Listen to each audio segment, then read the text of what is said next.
Olá, os aeronautas vivem a pressão de conduzir dezenas de vidas nas constantes viagens que realizam, além de sofrerem diariamente com problemas decorrentes da pressurização e da troca de fuso horário. A atividade gerou a medicina aeroespacial, que cuida especificamente da saúde dos profissionais da área. Diante desse quadro, os aeronautas reivindicam a inclusão da categoria no PLP 245 de 2019, que define normas para as aposentadorias especiais. Sobre esta luta da categoria, vamos conversar com o comandante Ondino Dutra, presidente do Sindicato Nacional dos Aeronautas. A gente poderia começar exatamente por aí. Como seria, de fato, essa aposentadoria especial que vocês estão reivindicando? Maurício, primeiro eu gostaria de agradecer a oportunidade de estarmos aqui no seu programa conversando sobre a questão da aposentadoria especial dos aeronautas. Como o senhor falou na abertura, está iniciando a tramitação aqui no Senado o projeto de lei que regula a aplicação da aposentadoria especial. E nós vimos, na justificativa desse projeto, uma oportunidade de resolver um problema a respeito dos aeronautas. Mas eu acho que antes eu gostaria de falar um pouco do histórico. Desde 1958, os aeronautas têm direito a uma aposentadoria diferenciada, uma aposentadoria especial. E isso foi vigente até 1996, quase 40 anos. Em 96, foi feita uma reforma na Previdência, se excluiu os aeronautas, se excluiu todas as categorias da aposentadoria especial e, a partir daí, para obter a aposentadoria especial, era necessário, então, comprovar agentes nocivos. A partir daí, os aeronautas passaram a ter problemas para obter a aposentadoria especial, porque os laudos técnicos do trabalho a respeito da nossa profissão, eles são feitos com os aviões, com o avião, com os motores desligados, sem passageiro, numa posição afastada do terminal do aeroporto, ou seja, não refletem as reais condições de trabalho. Quando o aeronauta, então, de posse desse documento, apresenta ao INSS para requerer a aposentadoria especial, obviamente o pedido é rejeitado, é negado. E aí é necessário ingressar com uma ação judicial para daí ser designado um perito judicial para comprovar todos os agentes nocivos dos quais nós estamos sujeitos e, a partir daí, pela via judicial, os aeronautas retomaram a obtenção da aposentadoria especial. E isso tem se mantido desde 1996. Esse projeto de lei, ele tem como um dos objetivos fundamentais a economia para o Estado e a regularização de situações onde fica mais caro para o Estado devido à judicialização, que é exatamente o nosso caso. Fizemos uma análise, um histórico a respeito das nossas ações judiciais e constatamos que mais de 80% das ações são procedentes, ou seja, o Estado é condenado a conceder a aposentadoria especial, pagar o retroativo em média de 8, 10 anos, com juro, correção monetária, mais os honorários dos advogados, mais o custo da tramitação dessa ação judicial. Logo, o custo para o Estado, em vez de ter concedido pela via administrativa, ter concedendo pela via judicial, é de mais de o dobro, algo em torno de 100%, 150%. Claro, é uma questão muito onerosa. E hoje a categoria, ela gira em torno de quantos? Qual é o número de aeronautas que estão nessa situação? Como é? A categoria no todo tem aproximadamente 25 mil tripulantes, entre pilotos e comissários. O Sindicato Nacional dos Aeronautas representa tanto os pilotos quanto os comissários, como os mecânicos de voo, que é uma função que hoje no Brasil tem aproximadamente 30 profissionais. Ela está em desuso porque é da época de aviões mais antigos que exigiam esse tipo de profissional. Mas eu falei nesse primeiro momento a questão da economia para o Estado, né, que teria, através desse projeto de lei, se os aeronautas forem incluídos, porque evitaria a judicialização, que é um dos princípios fundamentais do projeto. Essa aposentadoria especial, ela hoje seria tratada como? Quer dizer, porque há um limite de idade. Me parece que já pela própria Organização Internacional do Trabalho, ela já determina que o piloto com mais de 65 anos não viaja acompanhado com um copiloto que tenha 60 anos. Me parece que já existe uma determinação da OIT nesse sentido. Como é que seria no caso da aposentadoria no Brasil? Existe uma recomendação da Organização da Aviação Civil Internacional, que é uma agência subordinada à ONU, para todos os países signatários, no caso o Brasil também que determina, que recomenda que comandantes acima de 65 anos eles não podem operar em voos internacionais se o avião tiver 2 pilotos, que é o caso desses voos de transporte aéreo regular, ou 60 anos se for operação de um piloto só. O Brasil segue essa recomendação e nós fizemos um estudo onde mostra que todos os países desenvolvidos, eles estabelecem aposentadorias diferenciadas para os tripulantes, justamente pelas particularidades do trabalho. E em relação aos aeronautas especificamente, a obtenção da aposentadoria especial comprovada na via judicial, ela se dá basicamente por agentes nocivos. Existem 3 fatores que são inerentes à nossa atividade como piloto, como comissário, como tripulantes, que não tem como escapar. A primeira delas são os turnos variados de trabalho. Então, o tripulante ele trabalha de madrugada, de tarde, de noite, cada dia uma situação diferente e a cada 12 horas alterna e muda tudo. Isso gera distúrbios de sono e estresse decorrente da falta de uma regularidade no teu descanso, que por si já poderia justificar a aposentadoria especial. Depois nós temos a questão da alimentação, que a alimentação que entra a bordo não é uma alimentação que reflete a necessidade mais balanceada e mais correta para uma pessoa normal. E por fim, dos 3 fatores que eu julgo ser inerentes à atividade, tem a questão do risco. Quando a gente analisa o risco, a gente verifica o risco do acidente. Então, a gente verifica pela ótica do passageiro de qual o risco de ter um acidente num avião de transporte aéreo. O risco é muito pequeno, isso é uma verdade. Agora, por que esse risco é pequeno? Não é porque o avião não é uma máquina perigosa e complexa, porque de fato é. Acontece que a estatística de baixos acidentes na aviação de transporte, ela se dá por uma série de procedimentos e cuidados que se tem para pilotar um avião e para fazer essa máquina operar, decolar e pousar em segurança. E isso gera um estresse tremendo para quem está dentro do avião, porque, embora a estatística seja favorável no sentido de não ter muitos acidentes, de ser um transporte seguro, ele é seguro pelo cuidado que nós temos ali dentro. Então, um piloto, um comandante e mesmo os comissários, eles têm que ficar muito atento na cabine, prestando atenção em todos os detalhes, porque a qualquer momento aparecem situações, ocasiões até de manutenção, meteorologia ou de tráfego aéreo, onde a gente tem que se posicionar com muita rapidez e assertividade. Isso gera uma necessidade de um estado de alerta muito grande. E, obviamente, que isso vai gerar estresse dentro de um contexto onde a pessoa não dormiu direito, não se alimentou direito e afastada da família. Então, são 3 fatores que são inerentes que, por si, no nosso entendimento, já justificaria a aposentadoria especial.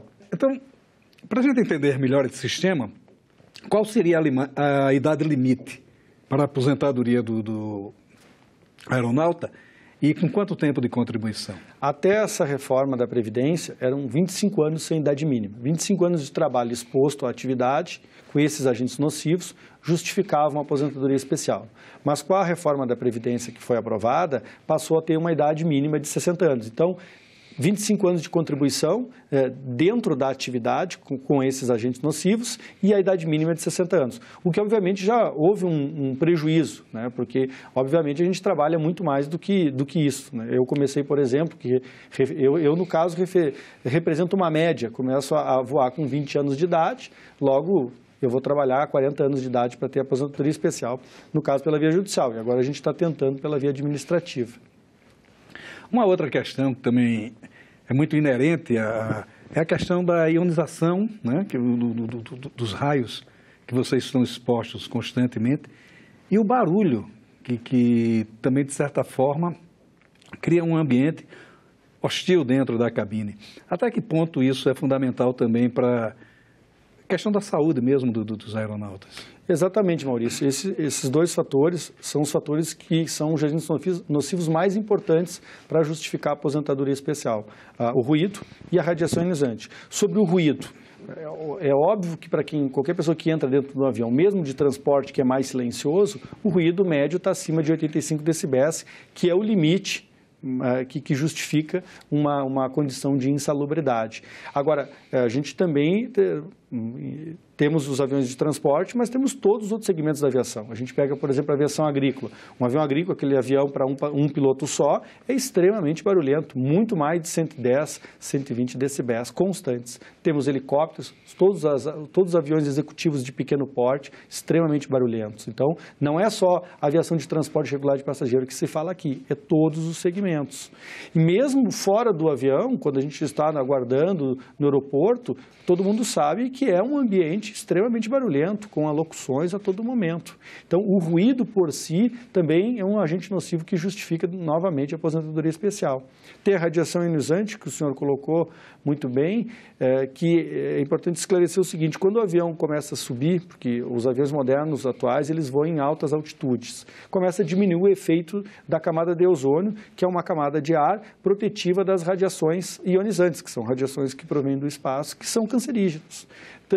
Em voos próximos aos polos, com altas latitudes, agrava muito mais ainda a incidência da radiação ionizante, que é cancerígeno. Então, não se pode permitir que um ser humano fique muito tempo exposto tanto a esse ruído excessivo, porque causa danos irreversíveis, como também a radiação ionizante. Além disso, temos a pressurização do avião, porque, como eu falei, os aviões atuais eles voam em altas altitudes, aproximadamente 12, 13 mil metros de altura, altitudes incompatíveis à vida humana. Além disso, tem a variação dessa pressão até chegar nos voos de cruzeiro, que a gente chama, que é aproximadamente a essa altitude. A indústria, então, passou a construir o que se chama cabine pressurizada, para tentar criar uma atmosfera aceitável para a vida humana. E com isso se cria um ambiente artificial de ar pressurizado, onde coloca a pressão atmosférica da cabine em aviões de transporte equivalente a mais ou menos 2.300 metros, que são altitudes que a gente sabe que existem em lugares que tem pessoas que moram nessa altitude, mas no nosso caso tem a variação. Então, em uma hora, tu sobe até a altitude de 2.300 metros equivalente, daqui a pouco desce. E isso a gente faz 5 vezes no dia. E um outro fator, até que ponto essas condições de trabalho que são... não digo perigosas, mas pelo menos de risco, né? São condições muito estressantes. Até que ponto isso, de certa forma, põe em risco os passageiros? Eu acho que toda vez que tu força uma pessoa, tu fomenta a pessoa a trabalhe, para além do que seria recomendado, obviamente tu acaba expondo um risco para toda a sociedade. Como a gente estava falando no início, existem recomendações com limites de idade. Por que existe essa recomendação? Porque, obviamente, a pessoa, a partir de uma certa idade, está mais suscetível a ter maus súbitos ou cometer alguns erros. Então, por isso, há necessidade de criar uma diferenciação para esses profissionais que exercem atividades, embora segura, como o transporte, atividades de risco. Isso quando fala do transporte, mas tem outros segmentos, como eu disse. O piloto agrícola, por exemplo, é um piloto que está sujeito a um extremo risco da atividade em si. A própria aviação executiva de táxi aéreo tem um risco um pouco maior do que o transporte regular. Então... E de certa forma, o sindicato ele incorpora todas essas vertentes, digamos assim, da atividade, não só a aviação comercial, mas no caso da aviação agrícola ainda tem o risco dos produtos que eles transportam. Exato, tem a contaminação biológica decorrente dos produtos, porque a gente chama de defensivos, mas são venenos, são agrotóxicos. Eu fui piloto agrícola, por exemplo, e às vezes na aplicação tu tem contaminação. Ela é uma contaminação crônica, ela não é uma contaminação aguda. Mas tem outros segmentos, helicóptero, por exemplo, que vibra o tempo inteiro. Aquilo causa danos irreversíveis. Então, isso também tem que ser observado, não só esse segmento do transporte regular, como os demais segmentos que nós representamos. O Sindicato Nacional dos Aeronautas é o sindicato único dessa categoria, que, como eu falei, representa todos os pilotos e todos os comissários de todos os segmentos, helicóptero e avião, agrícola, táxi aéreo, executiva. Em média, qual é a jornada de trabalho de um aeronauta, a jornada semanal de trabalho de um aeronauta? 44 horas. Podendo ser maior do que isso. Na média, a gente trabalha aproximadamente de 8 a 10 horas por dia, 20 dias por mês, em turnos variados de trabalho. Quer dizer, essa falta de rotina, ela termina, de certa forma, também criando hábitos estranhos à condição humana, digamos assim, porque vocês, o problema não tem um sono regular, um horário regular de dormir, um horário de se alimentar, quer dizer, essas rotinas que de certa forma o corpo existe, vocês não têm, né? E que isso seria o maior risco.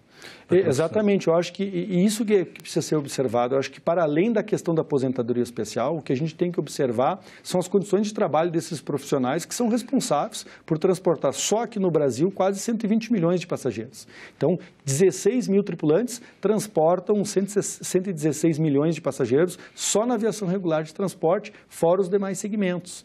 E essas condições de trabalho, embora a gente tenha, como eu falei, boas estatísticas de segurança, são condições de trabalho totalmente incompatíveis com uma realidade natural. Tanto é que as aeronautas, quando engravidam, elas são obrigadas imediatamente a parar de voar.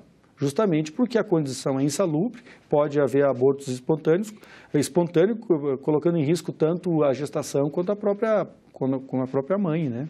Então, realmente, as condições de trabalho são condições que exigem um cuidado especial.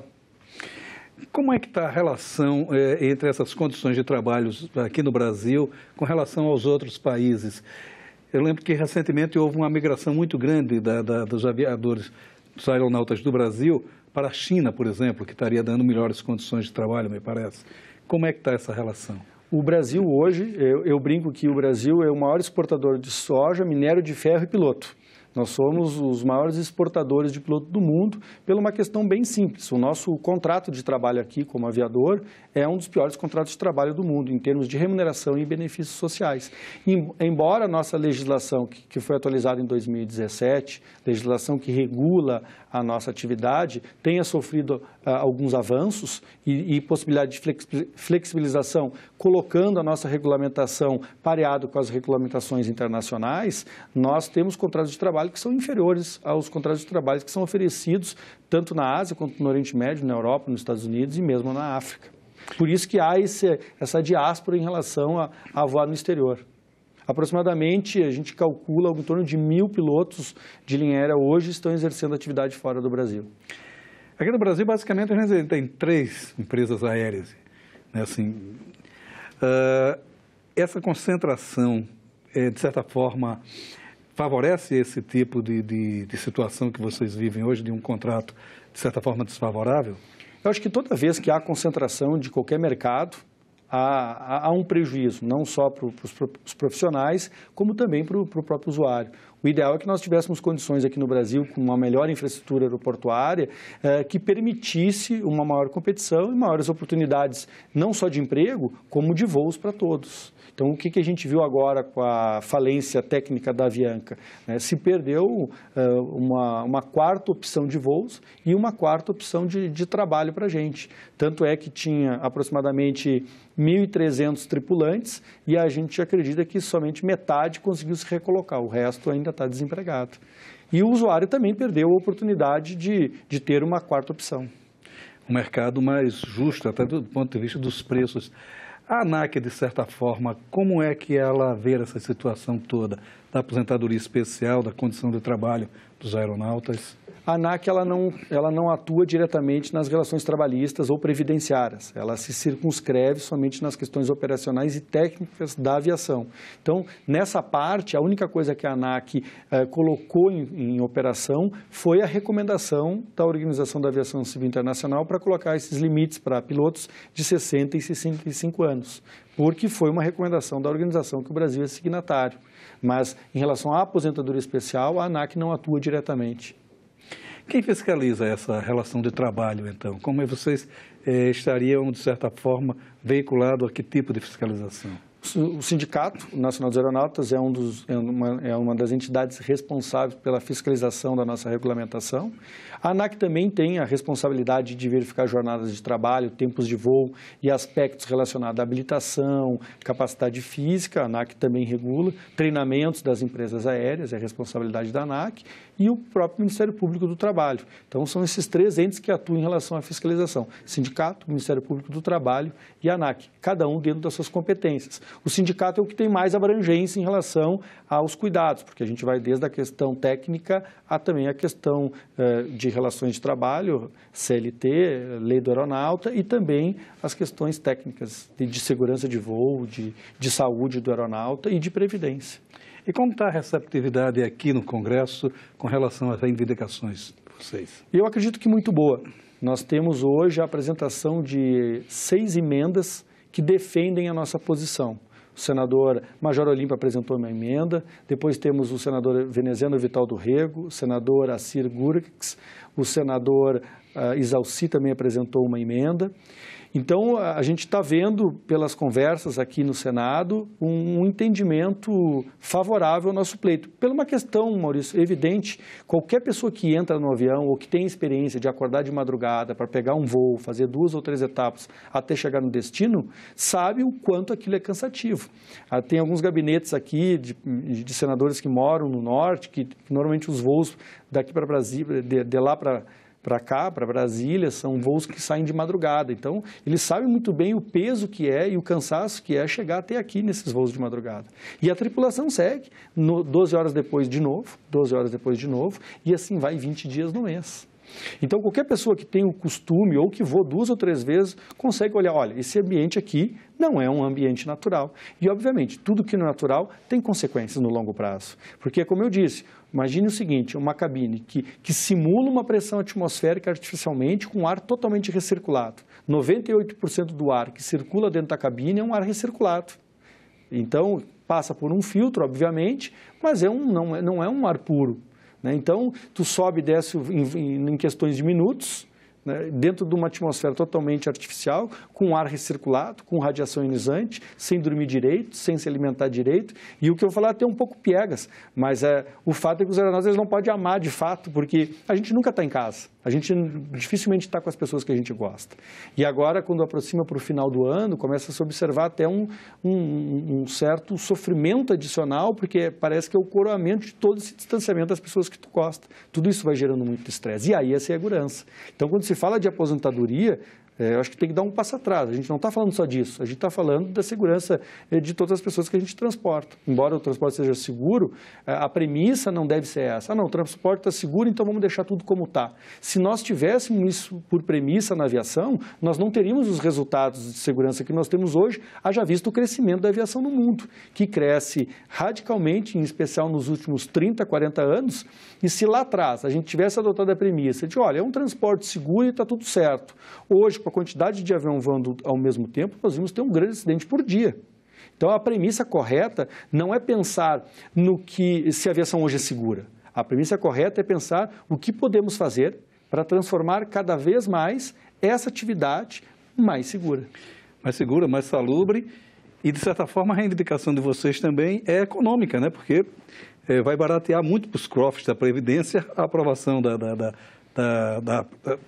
dessa medida de aposentadoria especial para os aeronautas. Perfeito, mas o que se vê é o seguinte, né? Atualmente, eu acho que a sociedade brasileira está um pouco cansada da falta de racionalidade. Se 80% dos casos está sendo concedida a aposentadoria especial, por que não concede de uma vez e está pagando mais que o dobro? Então, é irracional e a sociedade está cansada desse tipo de ato. Então, agora é o momento de regularizar. A gente está vendo aqui no Senado uma tendência favorável, mas a gente precisa saber como é que o governo vai se posicionar em relação a isso. Tá ótimo. Comandante, muito obrigado pela sua participação aqui no Cidadania. Muito obrigado. Muito obrigado. Obrigado a todos. Para rever esta e outras entrevistas, acesse a página da TV Senado na internet, senado.leg.br/TV. Inscreva-se em nosso canal no YouTube. Para fazer algum comentário, crítica ou sugestão, telefone para o 0800 61 22 11, é de graça. Obrigado pela sua atenção e até o próximo Cidadania.